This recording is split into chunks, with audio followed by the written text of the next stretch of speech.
Salmo 133, assim nos instrui a inerrante e infalível palavra do Senhor.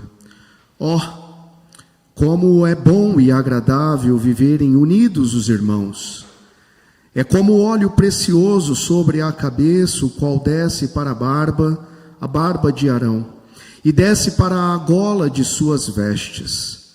É como o orvalho do Hermon, que desce sobre os montes de Sião. Ali ordena o Senhor a sua bênção e a vida para sempre.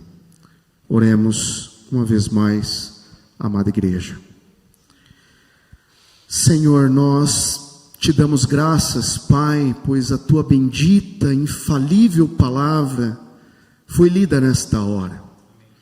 Palavra que não só nos edifica, nos instrui, não só nos confronta, não só nos transforma, palavra que é útil para todo o ensinamento do qual nós dependemos para viver. Trabalhe em nosso coração nesta noite. Nos faça unidos, amorosos, abundantes na tua obra, sabendo que é bom e agradável que os irmãos vivam em união.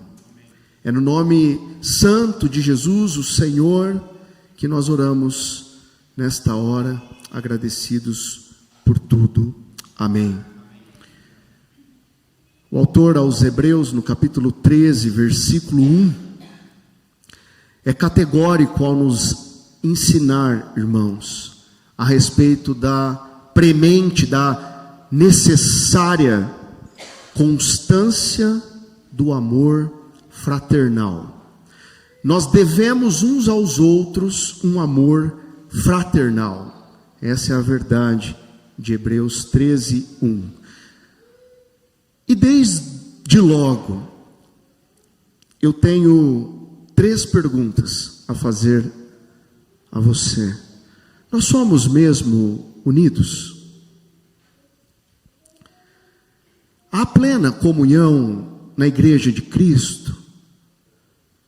Há plena comunhão em nós? Há unidade na membresia da igreja no que tange o compartilhar da vida? Não me dê respostas. Na igreja primitiva, irmãos, o livro de Atos nos relata que havia tanto em comum naqueles irmãos, mas tanto, que o coração deles e a mente deles era um só. Eles repartiam todas as coisas. Tudo que havia entre eles era compartilhado. E isso envolve nós termos a união, a boa e agradável vida unida que esse salmo traz a nós.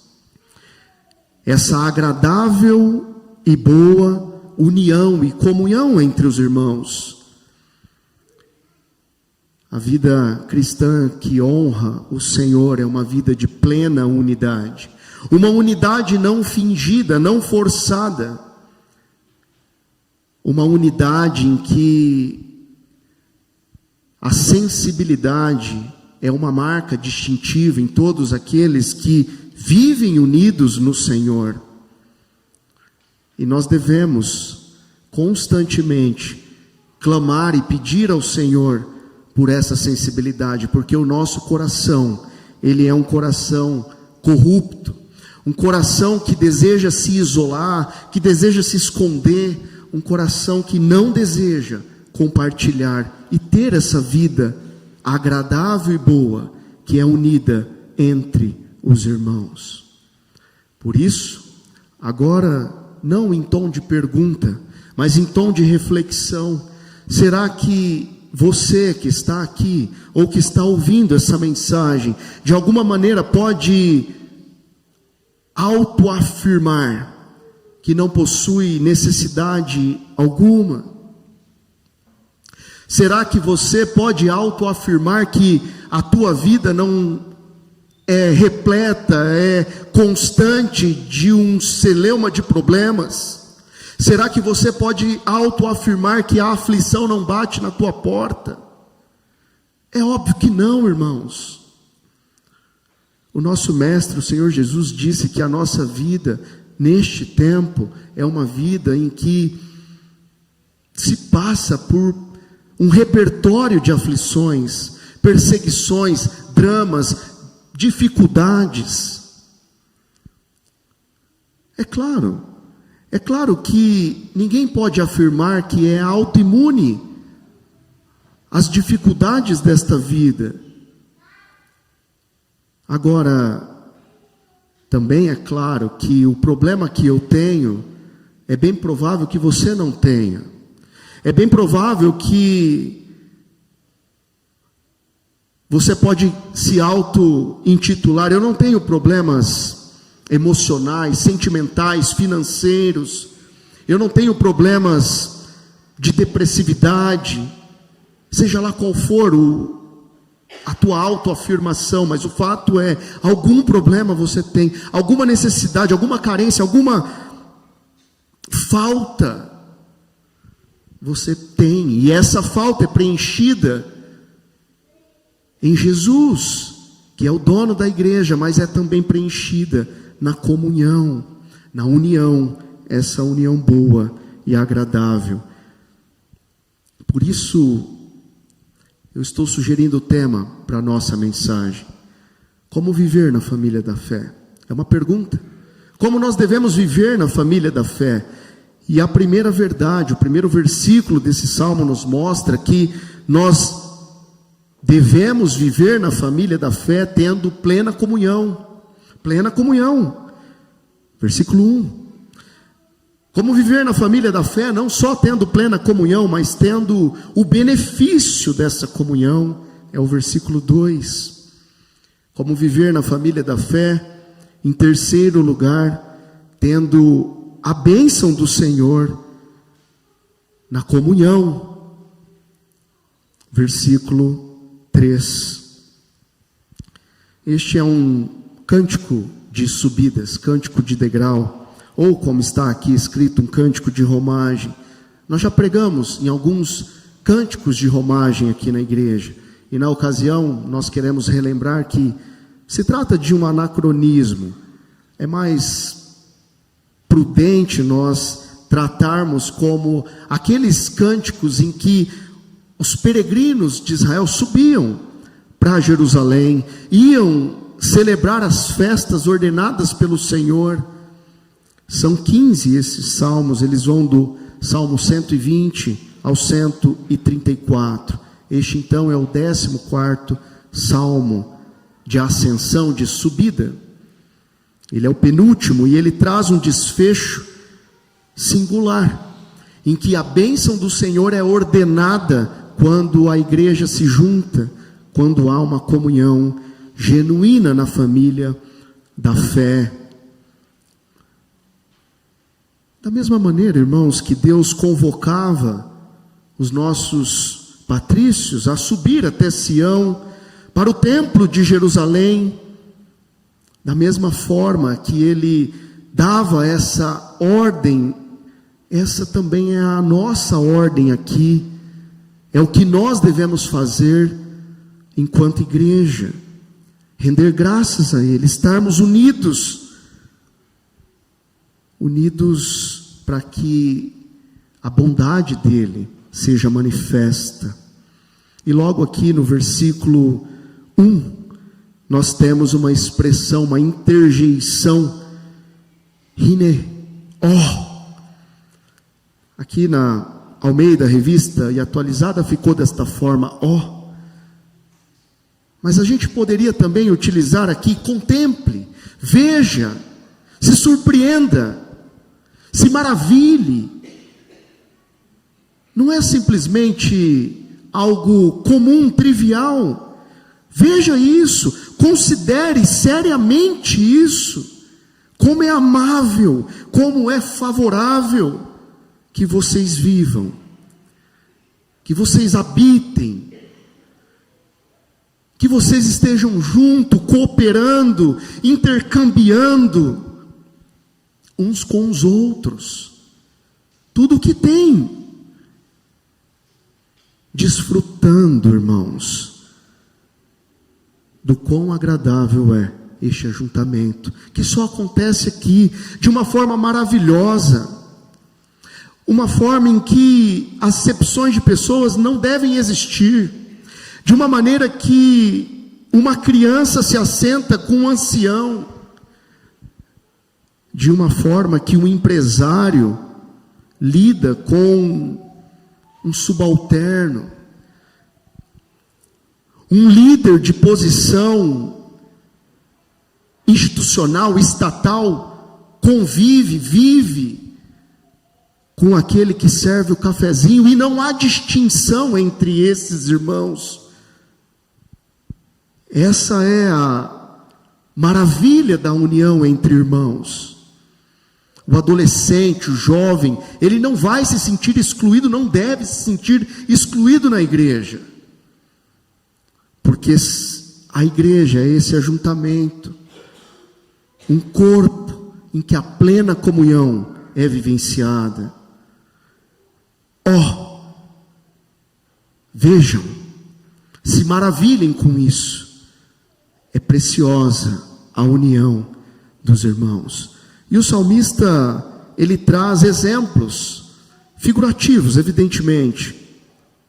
Versículo 1 apontando para uma plena comunhão, simbolizada no óleo, no versículo 2, e depois simbolizada no orvalho, no versículo 3, numa tentativa de explicar a preciosidade da relação dessa união com Deus. Uma relação, em primeiro lugar, com Deus, quando no versículo 2 nós temos a menção de Arão, o sacerdote levítico. No verso 3, a preciosa união e comunhão simbolizando os homens. No orvalho que desce do Hermon, subindo aos montes de Sião. Como viver na família da fé? Tendo uma plena comunhão, tendo uma ideia de que a comunhão deve ser total. Nós podemos sim contar com ombros amigos aqui dentro da igreja.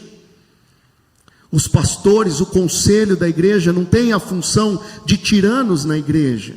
Pelo contrário, uma função em que é de tamanha responsabilidade, irmãos, a função de olhar a cada um de vocês com o olhar redentivo de Jesus. Quando Jesus nos olha, Ele nos olha com um olhar de redenção. Sim, exige de nós confissão, arrependimento, postura de integridade, mas um olhar redentivo. Quanto de aspectos de generosidade há aí dentro de ti? Quanto de aspecto sacrificial há aí em ti? Eu estou falando essas duas questões porque isso é necessário para que a comunhão seja plena. Nós temos que abrir mão do nosso orgulho, do nosso ego. Temos que colocar os interesses do nosso próximo à frente dos nossos interesses. Temos que nutrir uma capacidade grande de amar, porque igreja é isso. Família de irmãos.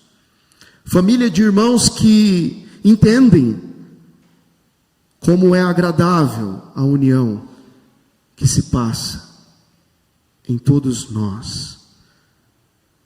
Não se demore, queridos, não se demorem para descobrir que a igreja é mais do que um grupo de pessoas que correm atrás de objetivos individuais. Não se demore para entender que igreja é uma robusta comunhão, uma comunhão plena. Por isso nós somos chamados nesta noite a resgatarmos a unidade da nossa fé, o motivo pelo qual Deus salvou um a um. Vocês estão aqui por um propósito, para uma missão, não é em vão, não é à toa. Como viver na família da fé? Em primeiro lugar, então, tendo a plena comunhão, a ideia dessa plena comunhão. É hora de nós harmonizarmos, irmãos, os nossos interesses, para que eles foquem somente em Jesus, somente em Cristo, a causa de nós vivermos, nos movermos, agirmos, falarmos. E essa é a primeira verdade do versículo 1. Como viver na família da fé, não somente tendo plena comunhão, mas tendo também o benefício dessa comunhão. Irmãos, tanto o óleo descrito aqui no versículo 2, quanto o orvalho do versículo 3, eles tipificam o Espírito Santo no Pentecostes.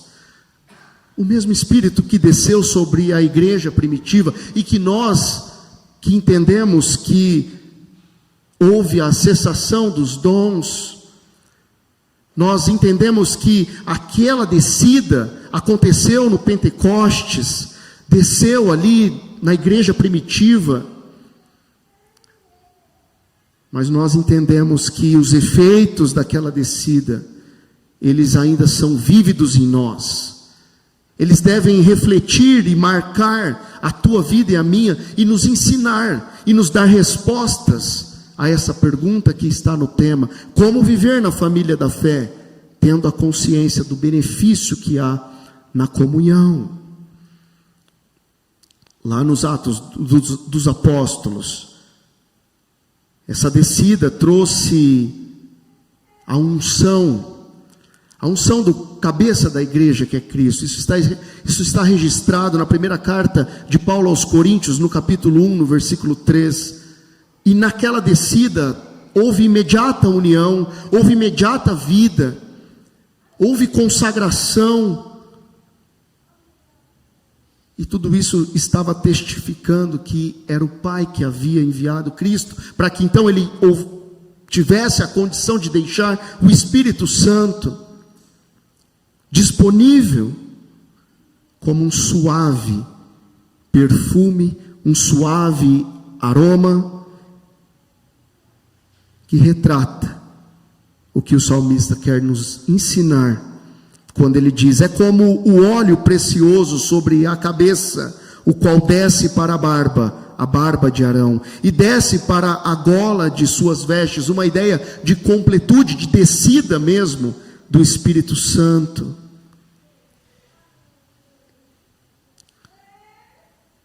E não há um só aqui que possa reivindicar para si uma santidade plena, uma perfeição de vida. Não. Cristo faz isso. Ele não só é testificado quando nós lemos a preciosidade desta união, mas quando nós reconhecemos o sacrifício de Jesus, irmãos, o ato dele se repartir, o ato dele se dar, dele se entregar por nós, sem merecermos. Todos nós aqui o considerávamos inimigos nossos, mas ele se reparte, ele se doa como nosso suficiente Salvador. E é nele que nós devemos ser unidos, é nele que nós devemos ter um só coração, como foi lá na igreja primitiva. E esse é o benefício da comunhão: estarmos unidos com uma só mente, com um só coração, em unidade, sem superficialidade. Não é fácil manter uma intimidade desse tamanho, desse tanto. Muitas vezes nós não mantemos uma intimidade dessa nem com os nossos cônjuges. Muitas vezes nós guardamos para nós muitas questões. Não deve ser assim. Na família da fé, como viver na família da fé? Tendo uma plena comunhão e tendo a consciência do benefício que é nós permitirmos essa comunhão completa, como esse óleo sobre a cabeça que desce para a barba e escorre pelas vestes, como foi com o sacerdote Arão. É um perfume, e é um perfume que muitas vezes nos afronta, nos intimida, porque, irmãos, eu refriso, o nosso coração quer se distanciar dessa comunhão. O nosso coração, ele deseja o contrário da intimidade, o contrário da uma só alma. Não.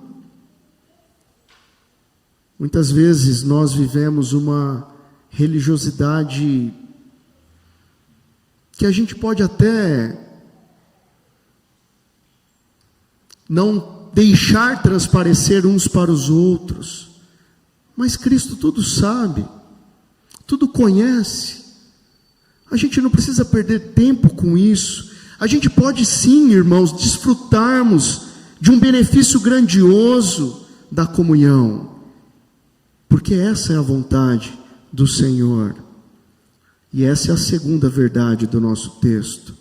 Como viver na família da fé, tendo uma plena comunhão, mas também tendo a consciência que há um benefício para desfrutarmos quando estamos unidos em um só coração, numa só alma. Claro, temos que celebrar. A igreja caminha para essa união. A igreja se esforça para essa união. E que bom que seja assim. E que bom que é assim. Isso vai trazer aqueles que nos antagonizam para a fé.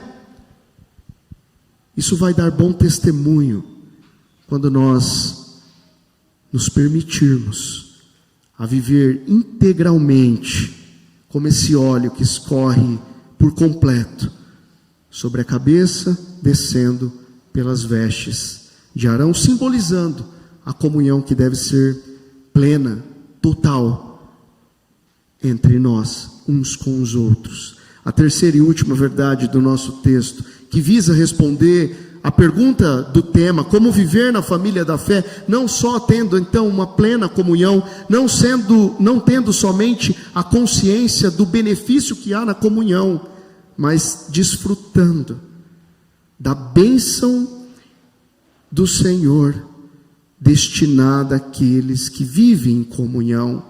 O versículo 3 diz isso: é como o orvalho do Hermon, que desce sobre os montes de Sião, ali ordena o Senhor a sua bênção e a vida para sempre. Curioso que é na união de diferenças, na união de personalidades tão distintas, na união de vidas, um pequeno, um adolescente, um jovem, um adulto, um ancião. É nessa união que o frescor da bênção do Senhor é ordenado.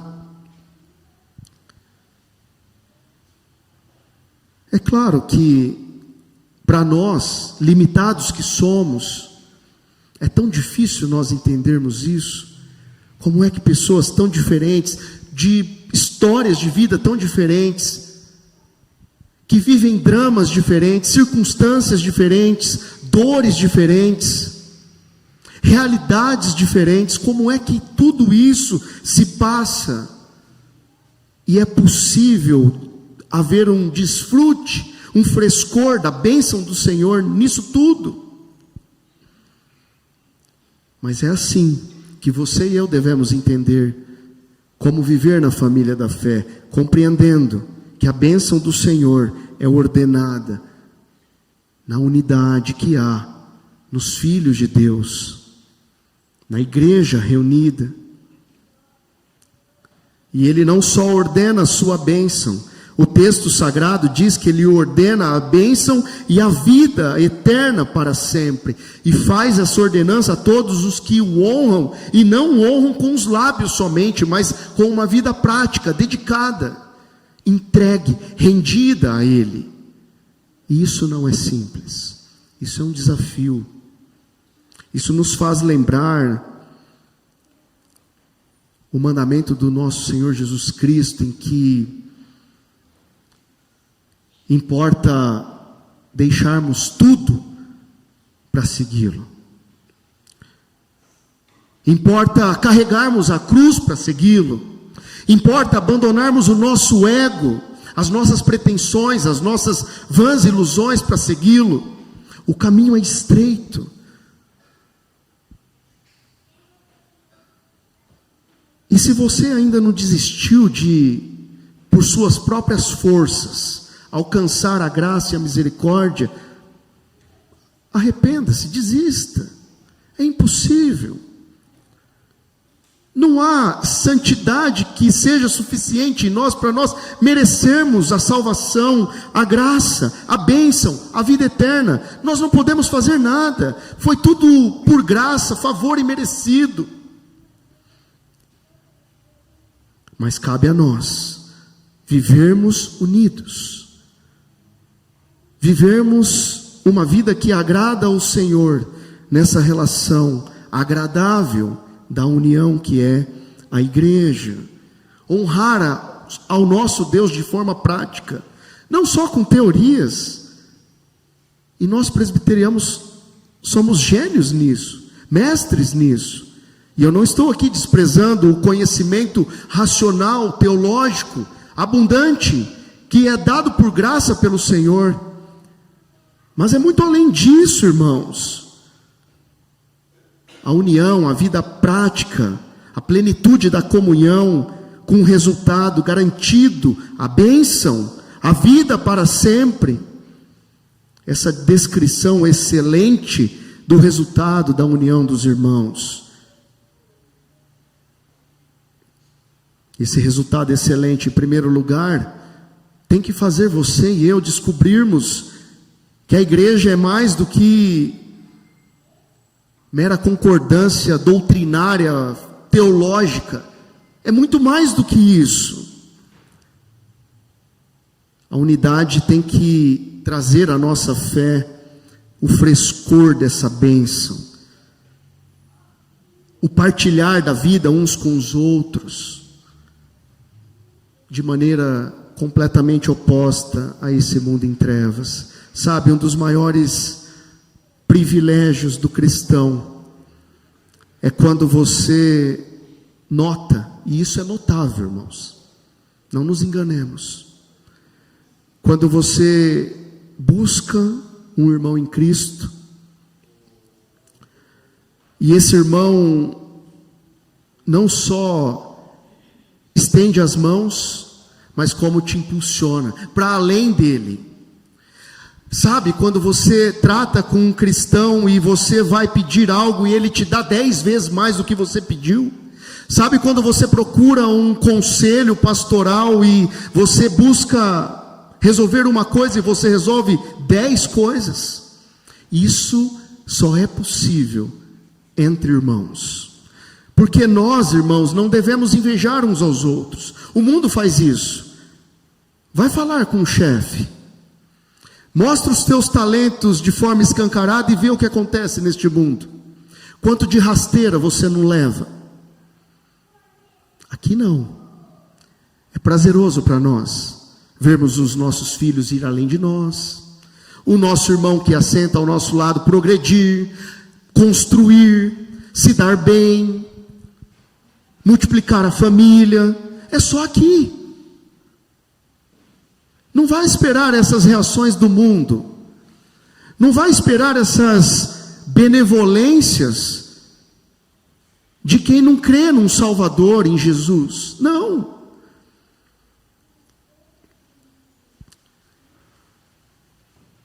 E esse é um benefício maravilhoso.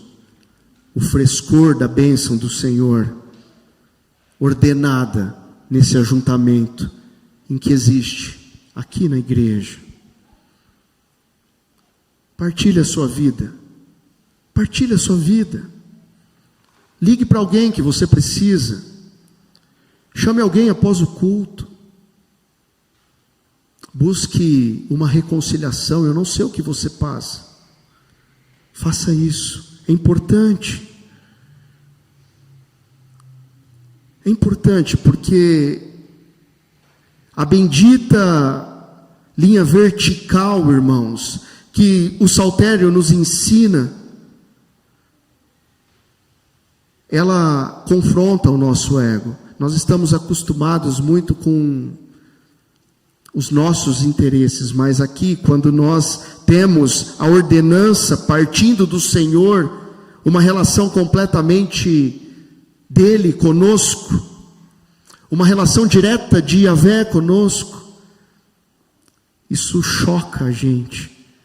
E se nós pensarmos que nos primeiros 2 versículos havia então algo traçado numa verticalidade, relações humanas.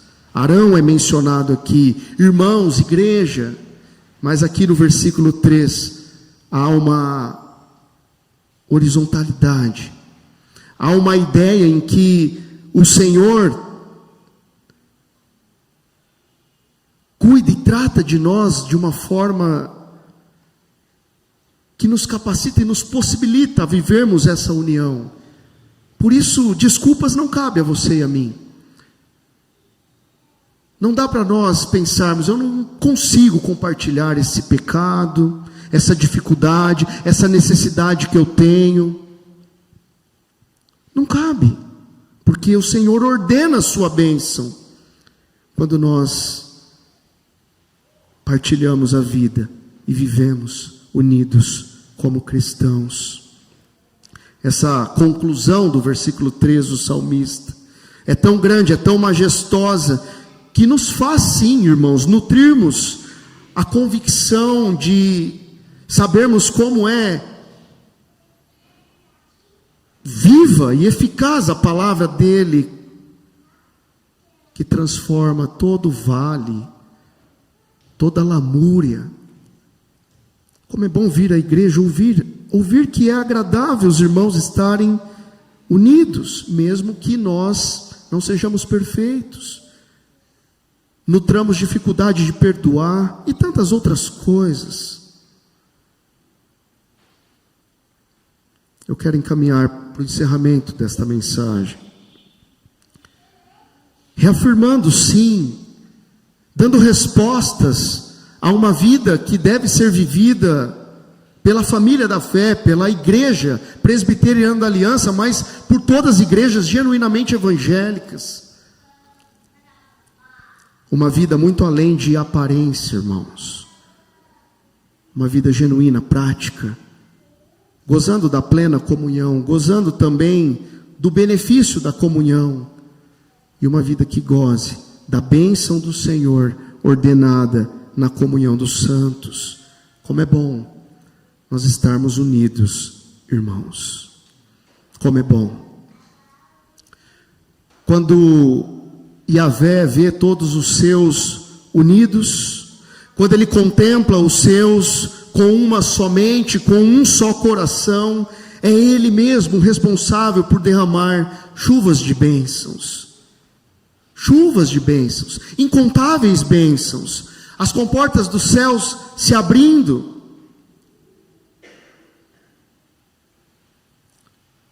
E para uma mensagem de despedida, todos nós, um pouco mais antigos aqui na igreja, já testemunhamos de muitas bênçãos derramadas dos céus a nosso favor.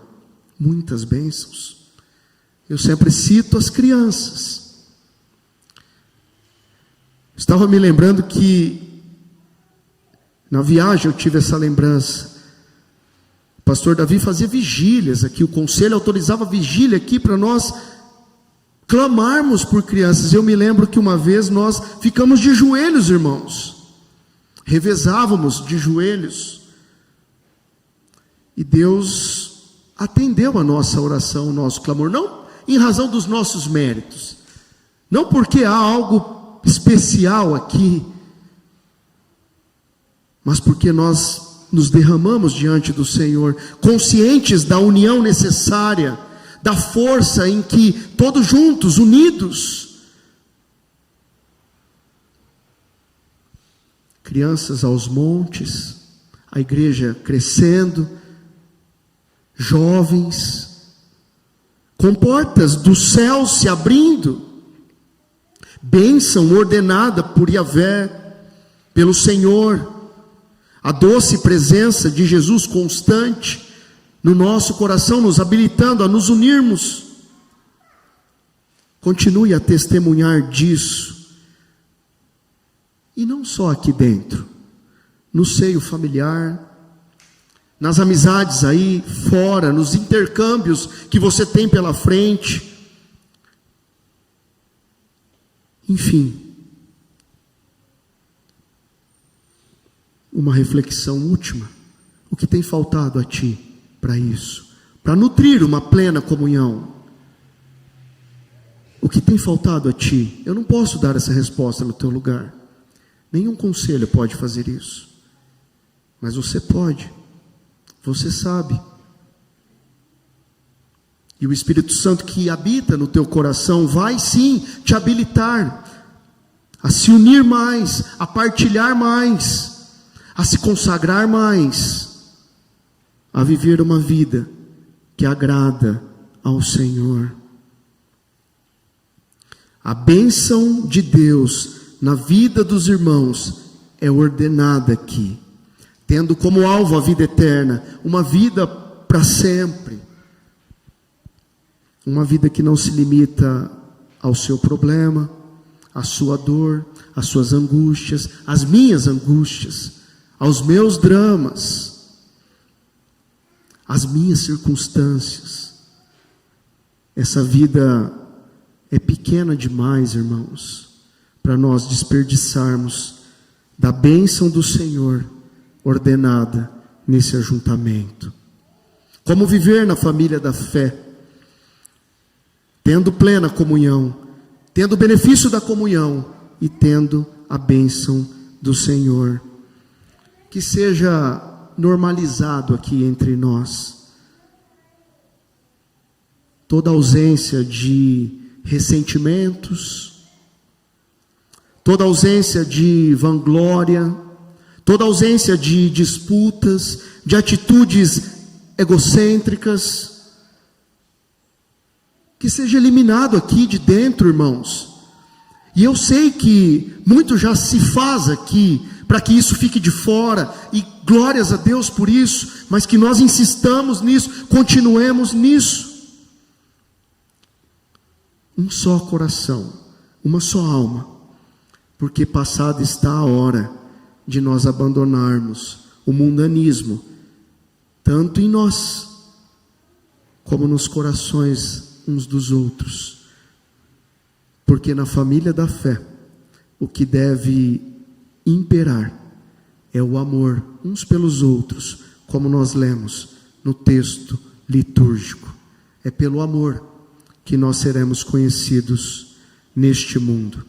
Viva na comunhão do Senhor, como vocês já têm vivido, como vocês já demonstram, como vocês estão dia após dia militando esta batalha da fé, sabendo que no Senhor não é vão o vosso trabalho.